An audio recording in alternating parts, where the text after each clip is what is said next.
रज्जू अपनी दही बल्ले की दुकान जल्दी जल्दी बंद करके अपने बॉयफ्रेंड पुष्कर के पास जाती है। क्या है, आज क्यों इतनी जल्दी बुला लिया? तुम्हें पता है ना, दुकान में सबसे अच्छी कमाई तो शाम को ही होती है, और शाम को ही बुला लिया तुमने मुझे। तुमको मेरे बिना रहा नहीं जाता क्या थोड़ी देर? रजो, मुझे तुमसे जरूरी बात करनी थी, इसलिए मैंने तुमको जल्दी बुलाया है। जरूरी बात करनी है? लगता है तुमने अपने घर में हमारी शादी की बात कह ही दी। चलो अच्छा है, अब हमें ऐसे छुप छुप कर नहीं मिलना पड़ेगा। देखो, मैं पहले ही बता रही हूँ कि हम सर्दियों में शादी करेंगे, क्योंकि सर्दियों में ही मेरा काम अच्छा चलता है, और काम अच्छा चलेगा तभी तो हम शादी भी धूमधाम से करेंगे। मैं तुमसे शादी नहीं कर सकता। मेरे घर वालों ने एक लड़की देखी है और मेरी शादी तय हो गई है। कुछ दिनों के बाद मेरी शादी भी हो जाएगी। बस यही बताने आया था। लड़की देख ली? अरे ऐसे कैसे लड़की देख ली? 2 साल से तुम मेरे साथ घूम रहे हो। अपनी दुकान के दही बल्ले खिला खिला कर मैंने तुम्हें मोटा कर दिया, और अब बोल रहे हो कि मुझसे शादी नहीं कर सकते हो तुम। मुझे पता है कि तुम्हें मेरी बात सुनकर बहुत बुरा लग रहा है, लेकिन मैं अपने परिवार के खिलाफ नहीं जा सकता हूँ। तुमने आज तक मेरे लिए बहुत कुछ किया है, लेकिन मुझे माफ करना, मैं शादी नहीं कर सकता। पुष्कर, ये तुम बहुत गलत कर रहे हो। शादी का वादा मेरे साथ और शादी किसी और के साथ। मेरी दुकान आज नहीं तो कल तो अच्छी चलेगी ही ना। हम दोनों साथ में बहुत खुश रहेंगे। पुष्कर, एक काम करते हैं, हम दोनों भागकर शादी कर लेते हैं। तुम हमारे प्यार के लिए इतना तो कर ही सकते हो ना। प्यार? कौन सा प्यार? अब मैं तुमसे कोई प्यार नहीं करता। जल्दी तुम ये बात समझ जाओगी, और हाँ, जितना जल्दी समझ जाओ ना उतना ही अच्छा है हम दोनों के लिए। मैं जा रहा हूँ, मुझे भूल जाना। पुष्कर इतना बोलकर वहाँ से चला जाता है। रज्जू बहुत उदास हो जाती है और घर जाकर बहुत ज्यादा रोती भी है। 2-4 दिन तक तो रज्जू अपनी दही बल्ले की दुकान ही नहीं खोलती। कुछ दिनों के बाद रज्जू के घर छोटू नाम का लड़का आता है, जिससे रज्जू दही भल्ले के लिए दही लेती है। रज्जो दीदी, क्या हुआ? 2 दिन से देख रहा हूँ मैं आपको, आप दुकान खोलती ही नहीं हो। अरे आपके कारण ना हमारा भी काम रुका हुआ है। सब कुछ ठीक तो है ना?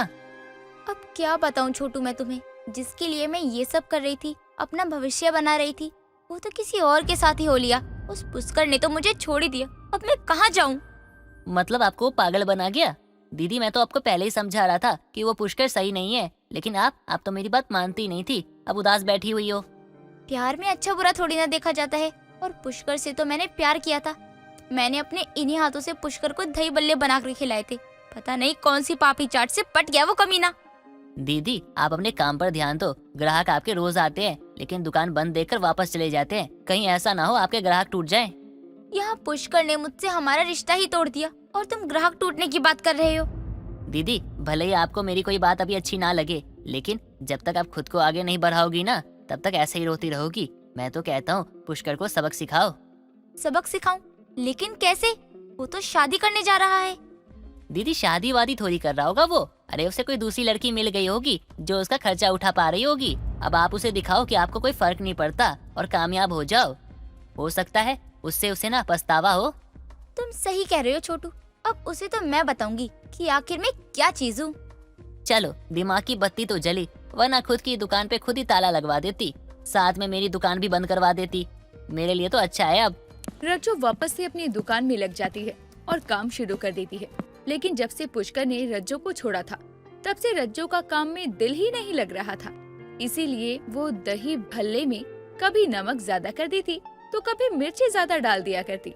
ऐसे ही एक दिन रज्जू की दुकान में नीलम नाम की एक औरत आती है। बेटा, 1 प्लेट दही भल्ले खाने के लिए दे दो।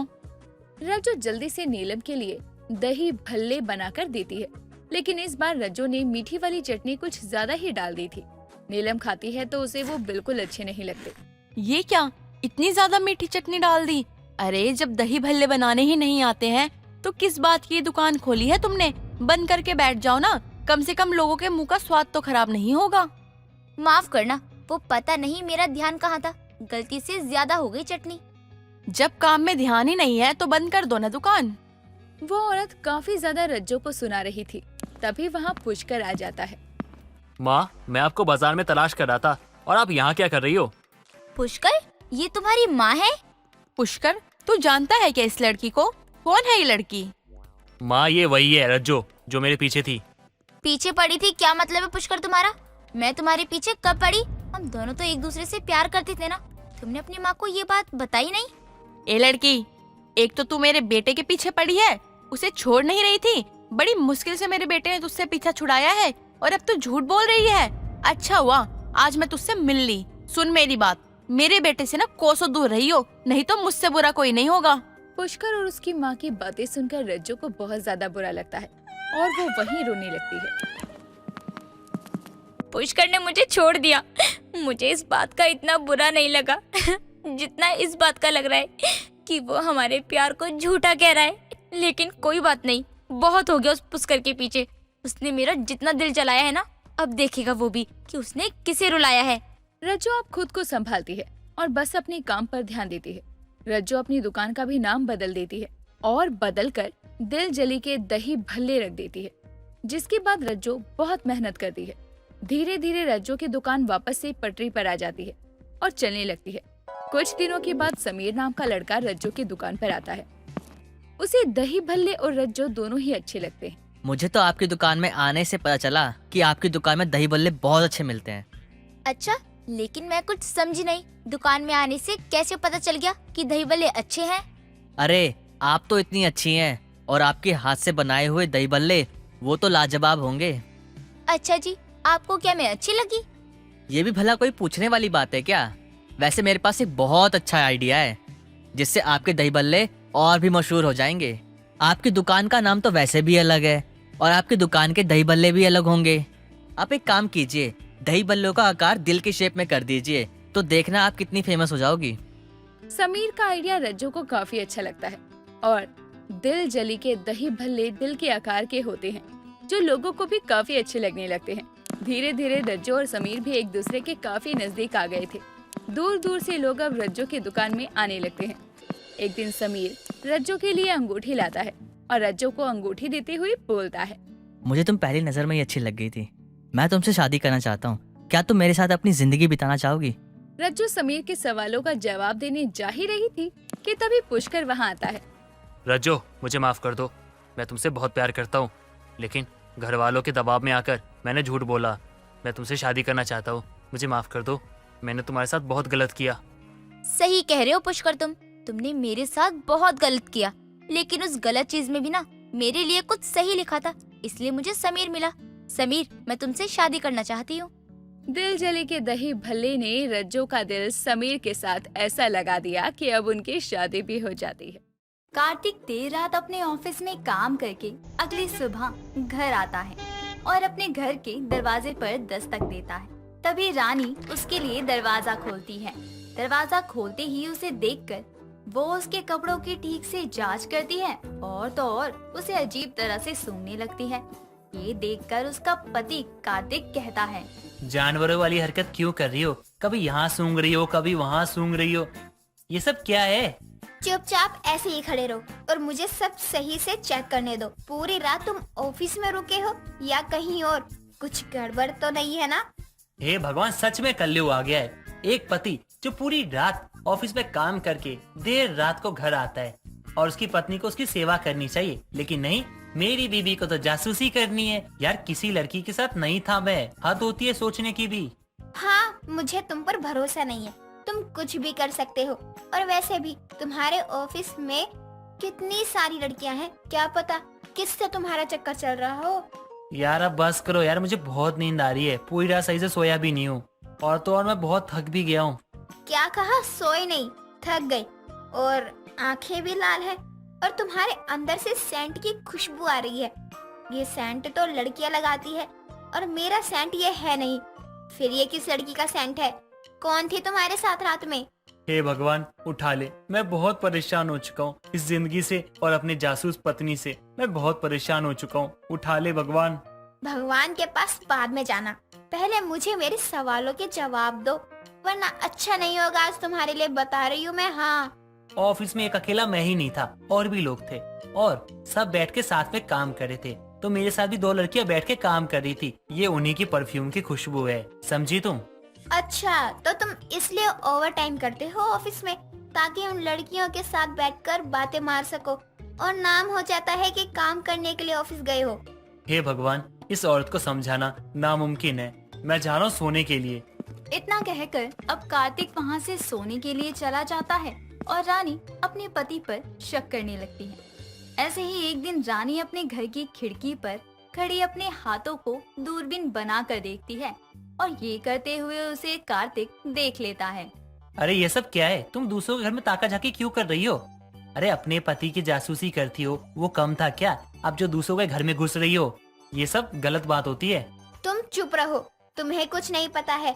तुम तो पूरा दिन घर से बाहर रहते हो और घर में मैं ही रहती हूँ, तो आसपास वालों की मुझे सब खबर रहती है। कौन क्या खिचड़ी बना रहा है, किसके बारे में। मन तो करता है ना तुम्हें यहाँ से धक्का दे दूं, लेकिन मजबूर हूँ, ऐसा भी कर नहीं सकता। हाँ, मुझे मार कर मेरी सोतन को यहाँ लाना चाहते हो ना, सब पता है मुझे। मेरा अफेयर किसी के साथ नहीं है, तो तुम मेरे साथ ऐसा बर्ताव करती हो। अगर सच में होता तब तो तुम पक्का मेरी जान ले लेती। अरे तुम अभी अपना मुंह बंद करो, मैं कुछ जरूरी चीजें देख रही हूँ। अभी मेरे पास समय नहीं है तुम्हारी बकवास सुनने का। जरा मैं भी तो देखूं, मेरी जासूस पत्नी किसकी जासूसी कर रही है। इतना कहकर अब कार्तिक भी रानी के साथ देखता है, जहां सामने वाले घर में रानी अपने हाथों की दूरबीन बनाकर देख रही थी। वहां रहने वाली एक लड़की के घर से एक आदमी गुस्से में जा रहा था और वो लड़की रोते हुए उसके पीछे पीछे जाती है, लेकिन लड़का रुकता ही नहीं और लड़की वहीं बैठकर रो रही होती है। ये सब देखकर कार्तिक रानी से कहता है, ये क्या देख रही हो तुम? अरे किसी की पर्सनल लाइफ में ताका झाकी नहीं करनी चाहिए, समझी तुम? आपको कुछ नहीं पता, ये एक बहुत गंभीर मामला है। ये जो आदमी है वो उसके घर रोज आता है, लेकिन हर रोज वो दोनों बहुत खुश रहते थे। पर आज ऐसा हुआ, जो ये लड़का इससे दूर जा रहा है और ये लड़की ऐसे रो रही है। कुछ तो जरूर है बात। ये उन दोनों के बीच की बात है, फिर तुम क्यों बीच में पड़ रही हो? क्यों उनके घर में जासूसी कर रही हो? आज तुम्हें कोई काम नहीं है क्या, जो यहाँ बैठकर मेरी तरह जासूसी कर रहे हो? जाओ जाकर अपना काम करो। आप मुझे अपना मेरा काम करने दो। तुम भी ना बिल्कुल भी समझ में नहीं आती हो, कभी कभी तो मैं समझ ही नहीं पाता तुम्हें। इतना कहकर कार्तिक वहां से चला जाता है और ऐसे ही कुछ दिन और बीत जाते हैं। रानी के घर के सामने रहने वाली लड़की अपने बीएफ से पैचअप कर लेती है, लेकिन कुछ दिन सब ठीक चलने के बाद एक रात जब रानी को नींद नहीं आ रही थी, तो वो फिर से एक बार अपने घर की बालकनी में खड़ी हो जाती है और तभी वहाँ सामने रहने वाली उस लड़की के घर में देखने लगती है। उसके घर की लाइट ऑन थी और उसके घर में वह हाथों की दूरबीन बनाकर ताकने लगती है, जहाँ उसे दो लोग आपस में झगड़ते हुए दिखाई पड़ते हैं। सामने वाले ने अपने मुंह पर नकाब लगाया हुआ था, इसलिए उसका चेहरा नजर नहीं आ रहा था और कुछ ही देर में वो आदमी उस लड़की के पेट में चाकू गोदकर उसकी जान ले लेता है और वहाँ से भाग जाता है। ये देखकर रानी घबरा जाती है और कार्तिक से कहती है, कार्तिक उठो, कार्तिक जल्दी उठो, उस लड़की को किसी ने मार दिया है, जल्दी से उठो। क्या है, अब रात को भी चैन से सो नहीं सकता क्या मैं? सोने दो ना मुझे। अरे जल्दी उठो, उस लड़की को किसी ने मार दिया है, मैंने अपनी आंखों से देखा है ये सब होते हुए। कार्तिक, क्या सच में? रानी तुमने कहीं कोई सपना तो नहीं देखा है ना? कार्तिक मैं सच कह रही हूँ, मैंने कोई सपना नहीं देखा। उस लड़की को किसी ने चाकू मारकर उसकी जान ले ली है। कार्तिक भी अपनी खिड़की से उस घर में देखता है तो वहाँ खून से लथपथ उस लड़की की लाश पड़ी थी और ये देखकर कार्तिक उससे कहता है, ये सब तुमने क्या देख लिया है? मुझे समझ नहीं आते जासूसी का कौन सा भूत सवार हो गया तुम पे। पहले तो दूसरों के घर में ताका झाकी करती थी और आज तुमने मर्डर देख लिया। अब हम क्या करें? अगर खूनी को पता चल गया कि तुमने ये सब देखा है तो कहीं वो तुम्हारे साथ कुछ कर ना दे। मैं ऐसा कुछ नहीं होने दूंगी। उस कातिल को मैं जरूर ढूंढकर पुलिस के हवाले करूंगी। तुम पागल हो गई हो क्या? अब तुम्हें खूनी की जासूसी करोगी? अरे तुमने क्या उसका चेहरा देखा था कि वो कौन है? क्या तुम उसे जानती हो? हाँ, मुझे पता है कि इस लड़की को किसने मारा होगा और मैं उसे पकड़वा कर रहूंगी, चाहे कुछ भी हो जाए। अगली सुबह सभी को उस लड़की के मर्डर के बारे में पता चलता है और पुलिस भी उस खूनी का पता लगाने में जुट जाती है। रानी पुलिस के जाने के बाद जब उस घर में जाती है जहां खून हुआ था, तो देखती है कि उस घर में सब बिखरा हुआ था और ये सब देखकर रानी कहती है, ये सब जरूर उस आदमी ने किया होगा जो इससे मिलने के लिए रोज आया करता था। अब मुझे ही इसका पर्दाफाश करना होगा। इतना कहकर वह घर में यहाँ वहाँ सब ढूंढने लगती है। तभी उसे उस लड़की की अलमारी से एक रुमाल मिलता है जिसमें किसी का नाम लिखा था और वहाँ कुछ तस्वीरें भी मौजूद थीं, जो कि किसी और की नहीं बल्कि रानी की एक दोस्त की थी। और उस रुमाल और फोटो को लेकर वो तस्वीर वाले आदमी, जिसका नाम था कमलेश, के पास जाती है और उससे कहती है, ये सब क्या है? कमलेश, तुम उस लड़की को जानते हो? कुछ दिन पहले ही जिसका मर्डर हुआ है। नहीं, मैं किसी लड़की को नहीं जानता। तुम किसकी बात कर रही हो रानी? अगर तुम उसे नहीं जानते तो ये तुम्हारी फोटोज उसके पास कहाँ से आई? बताओ, तुमने ही मारा है ना उसे? अच्छा, तो अब तुम मेरी सच्चाई जान गई हो। तो अब तुम्हें इस दुनिया में रहने का कोई हक नहीं है। इतना कहकर अब कमलेश अपने पास से एक चाकू निकालता है और रानी को मारने ही वाला होता है। तभी वहाँ पर उसका पति कार्तिक पुलिस के साथ आ जाता है और पुलिस कमलेश को अपनी हिरासत में ले लेती है। तभी कार्तिक कहता है, अरे वाह, मेरी जासूस पत्नी ने तो आज कमाल ही कर दिया। अपनी ये जासूसी कर करके ना सबका दिमाग खाया करती थी, लेकिन आज इसकी जासूसी ने एक खूनी को पकड़ लिया। शालिनी सुबह सुबह काम पे जा रही होती है। तभी शालिनी की माँ वंदना आती है। बेटा, कब तक तू ऐसे काम करती रहेगी? तू घर संभाल रही है, तू ही बाहर का ही सब देखती है। माँ, आपकी क्या कोई और बेटी भी है जो वो ये सब करे? नहीं ना, जब आपकी बेटी एक ही है तो ये सब वही करेगी ना। और अब आपकी तबीयत खराब रहती है तो मैं आपको ऐसी हालत में और थोड़ी ना कुछ करने दे सकती हूँ। अब तेरी शादी की उम्र हो गई है और तू अब भी अपनी माँ के पास ही है। लोग क्या सोचते होंगे? माँ, आप क्यों इतना लोगों के बारे में सोचती हो? अरे, लोग जब तक सोचेंगे नहीं तब तक ये दुनिया कैसे चलेगी? आप ही बताओ। अब लोग थोड़ी आपकी देखभाल करते हैं जो अब आप लोगों के बारे में इतना सोच रही हो। हाँ, लेकिन मुझे अच्छा नहीं लगता है कि तू ऐसे लोगों के घर में जाकर काम करे और मैं यहाँ आराम से बैठूं।